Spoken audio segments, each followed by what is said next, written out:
ኢንሳይት ቴክ ነው። ባለፈው ቪዲዮን ከሰራነው በኋላ መንግስት በአጋጣሚ አዲስ የታክስ ማሻሻያ ህጎችን ስላወጣ እነዚህን ቪዲዮ በተጨማሪ አካተንበታል ማለት ነው የቀደመው ቪዲዮ ላይ።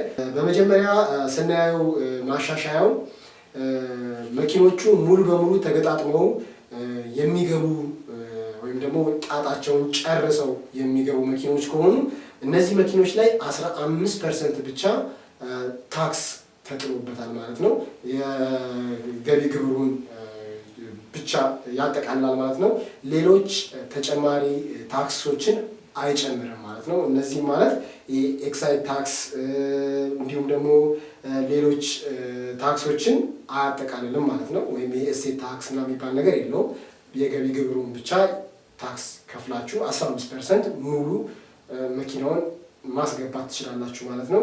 ሌላ ደግሞ በግማሽ ተገጣጥመው የሚገቡ መኪኖች አሉ። ወይም ደግሞ ፓርሻሊ መኪኖቹ ተገጣጥመው ሌላው ፓርት ደግሞ እዚሁ ሀገር ውስጥ የሚገጣጠሙ ከሆነ እነዚህ ላይ 5% ብቻ ታክስ ትከፍላላችሁ ማለት ነው። 5%። ለምሳሌ ይህ ማለት የቻንሲስ ፓርቱ ተገጣጥሞ ቦዲው እኛ ሀገር መጥቶ የሚገጣጠም ከሆነ ይህ ካለው የኤክስፒሪየንስ ሼሪንግ አንጻር ታይቶ ይመስለኛል 5% ብቻ ታክሱን ትከፍሉበታላችሁ ማለት ነው። ይህም አሪፍ ቻንስ ነው። በተለይ ደግሞ መኪናን አስመጥቶ ለማከፋፈል የምታስቡ በዚህ አይነት መልኩ በማስገባት በቀላሉ መኪናውን ሀገር ውስጥ እንዲገጣጠሙ አድርጎ ኦልሬዲ ያለቀ ስለሆነ ሀገር ውስጥ ተገጣጥሞ በተሻለ መጠን ማከፋፈልን ወይም ደግሞ መሸጥ የሚቻልበት እድል ነው ማለት ነው።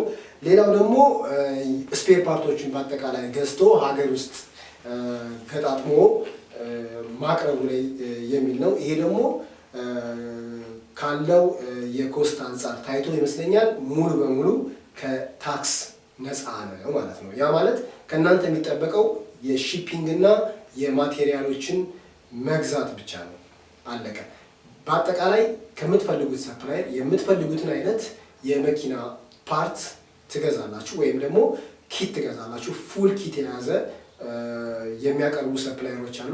ያንን መኪና ወይም ደግሞ ያንን ኤሌክትሪክ መኪና እያንዳንዱን ስፔር ፓርት ሀገር ውስጥ ታስገባላችሁ። ሀገር ውስጥ ካስገባችሁ በኋላ ሀገር ውስጥ ባሉ ባለሙያዎች በራሳችሁ ትሬን ባደረጋችሁትን ሊሆን ይችላል፣ ወይም ደግሞ ከውጭ ባስመጣችሁትን ባለሙያ ሊሆን ይችላል። ሀገር ውስጥ ይገጣጠማሉ ማለት ነው። ይሄ ምንም አይነት ታክስ ክፍያ የለውም። ቀጥታ ገጣጥማችሁ ወደ ሽያጭ ታስገቡታላችሁ ማለት ነው ምርታችሁን። ይሄ በጣም ትልቅ ቻንስ ነው።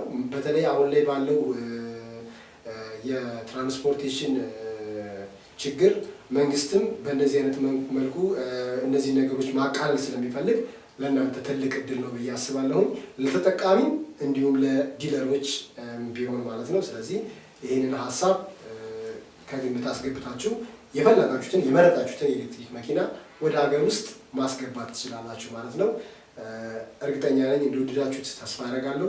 ብዙዎቻችሁ ተጠቀሙበታላችሁ ብዬ አስባለሁኝ። በሌላ ፕሮግራም እስክንገናኝ ከትርታ ቲዩብ ጋር ከኢንሳይት ቴክ ጋር ወደፊት። አመሰግናለሁ።